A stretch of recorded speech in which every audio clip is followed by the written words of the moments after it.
many other practices, spiritual practices, different forms. Almost every meditation gives that experience. The experience that we give goes beyond those meditations and literally awakens the inner being. Literally. Most meditations take you to the doorway.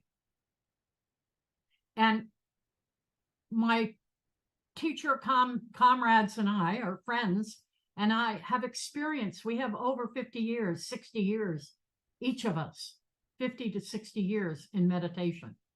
All kinds of concentration, contemplation, transcending, all kinds of meditation, breathing meditations, all kinds.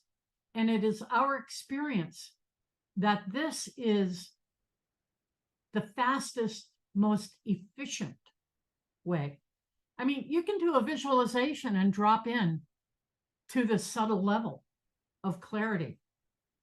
That's entirely possible.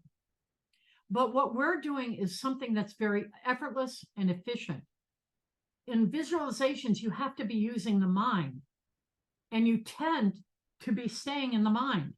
It's an important meditation to do. It brings benefits. But what we're looking for is to directly enliven the Atman. There is no other technique that my fellow teachers and I have found after 50 years of experience, and I'm talking shamanism, I'm talking Buddhism, various kinds of Buddhism, I'm talking transcendental meditation, I'm talking Hawaiian meditation, I'm talking Jewish meditation.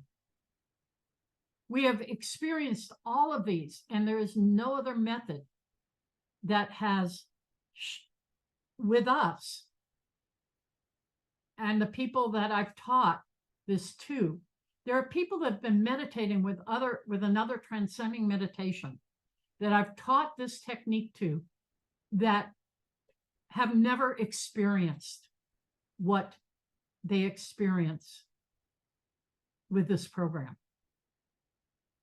They may have had glimmerings of it, but we literally activate a vibration inside the Atman.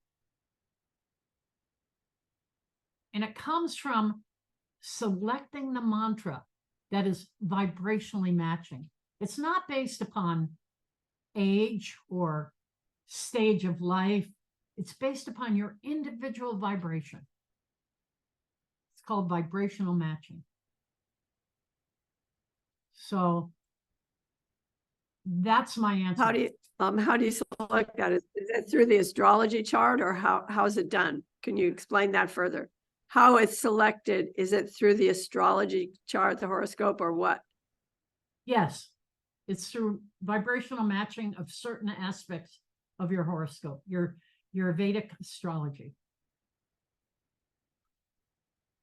It's not a process I can just tell you bang, bang, bang, but that's what it's based on.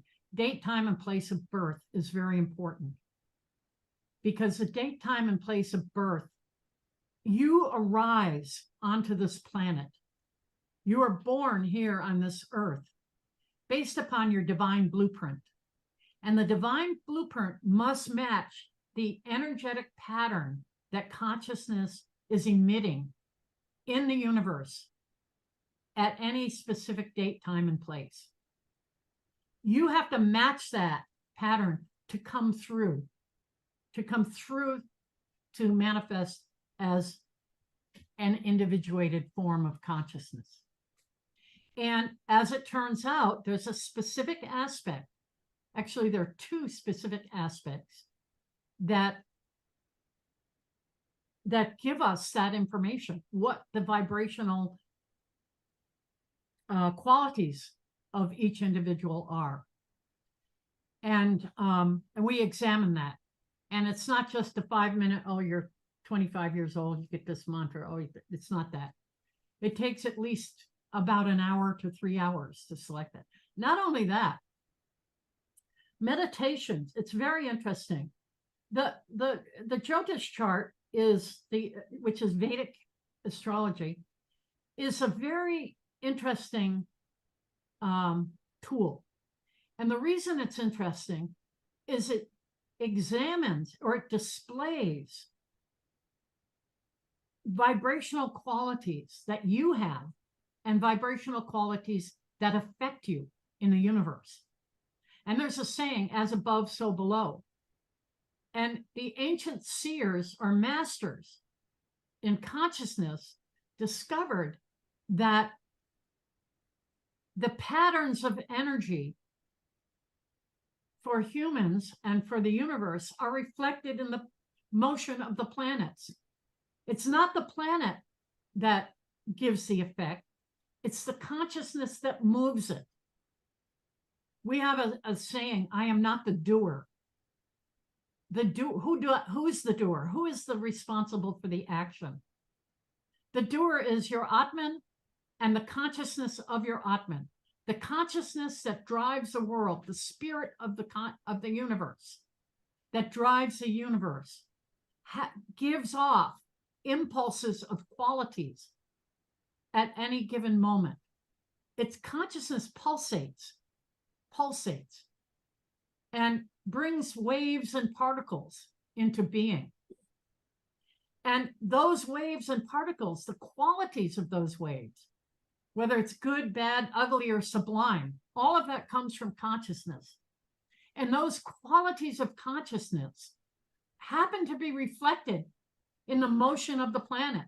The qualities make Jupiter move here, make Venus move there, make Jupiter and Venus come into contact with each other or relation with each other, come into conjunction. They are not having the effect on your pattern, your blueprint, your individual divine blueprint. They are not causing, it's not Venus and Jupiter, it's the consciousness manifesting that they are a sign of. We call them signs. We don't call them causes. We call them signs. They are a sign. So the mover is consciousness, spirit. The mover animates everything. There is a cosmic mover, and that cosmic mover individuated in you. That individuation in you is not the all of the cosmic. It's called individuated, which means that there's a part of you that is formed of qualities of consciousness. The color of your skin, the color of your hair, the color of your eyes, how your voice sounds, your personality. Are you a good, bad, ugly, or sublime person? What is your personality like? That comes from inner being. If everything is God, if everything is Brahman, that means everything, the good, the bad, the ugly, and the sublime. Everything. In the eyes of this being, this consciousness, there is no good, bad, ugly, or sublime. There are simply qualities of itself. Those qualities can be ascertained at any given moment by looking at the motion of the planets. There's a book called the Surya Siddhanta, and it was written by a rishi named Mayan, M-A-Y-A-N. And he wrote Surya Siddhanta. He wrote something called Ainturam Pranava Veda, the first Veda. He wrote the first Veda. Veda Vyasa mentions the first Veda in the remote past from which the other Vedas were divided. He wrote that text through cognition. So Mayan wrote this book from which astronomy and astrology have been derived, the Surya Siddhanta, and the motion of the planets. And he got direct cognition about the motion of the planets. And that motion is made of time units or impulses, waves and particles, and has qualities. So the importance of our individual Jyotish chart, which we do on every person, is to find a compatible mantra that is vibrationally compatible with the rest of you.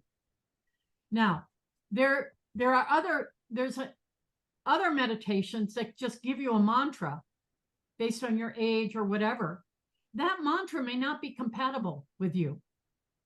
It may not be a vibration that is compatible. And we can tell that by looking at your chart. And I have checked there are people that have come to me who have been meditating for 30, 40, 50 years using a transcending type meditation. And they said their meditation isn't working anymore. Their mantra isn't working anymore, or they don't like their mantra. It just doesn't feel good. I check them and I find that their mantra was not compatible with their chart, with their own inner vibration, with their blueprint. Every mantra is not compatible with your individual blueprint. Mantra is a sound vibration with qualities. So we have to have a mantra that is correct.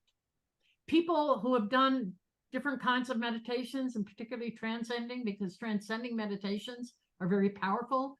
People who have done that have had mental problems. They've committed suicide. Not everybody, I'd say 85% of the people have very good results, but we don't want to harm people. That's one of the stages of enlightenment, is harmlessness. We don't want to do harm. So we're very careful with mantra selection. We don't do a routine mantra based upon your age or your height or your caste or your job or your educational level. We don't do that. We go very specifically directly to your individual blueprint. That was kind of a long answer, Susan. I kind of rambled on. It was a great answer. Hold on, we have another question. The question is, the mantra a specific sound from a specific language? She wants to And know. can you give a couple examples? She wants to know if the mantra is a specific sound from a specific language, and give us a couple of examples of mantras. Okay, good. Really good question. We use mantras that are ancient with known qualities, and they're Sanskrit. And Sanskrit is a very ancient language. Tamil is also an ancient language, and the same mantras apply in Tamil or Sanskrit. Tamil is as ancient as Sanskrit. Sanskrit is a mantra, is a mental language for the mind. Tamil is for the heart. And it's fortunate that both mantras are the same in Sanskrit or Tamil. Not only do we have the sound of the mantra, the sound is important, but within that sound creates a vibrational pattern that we call qualities. Let me give you an example of some of the qualities. It would be knowledge, helping you seek knowledge, bringing out your ability to seek out all kinds of knowledge. All kinds of knowledge. Another one would be a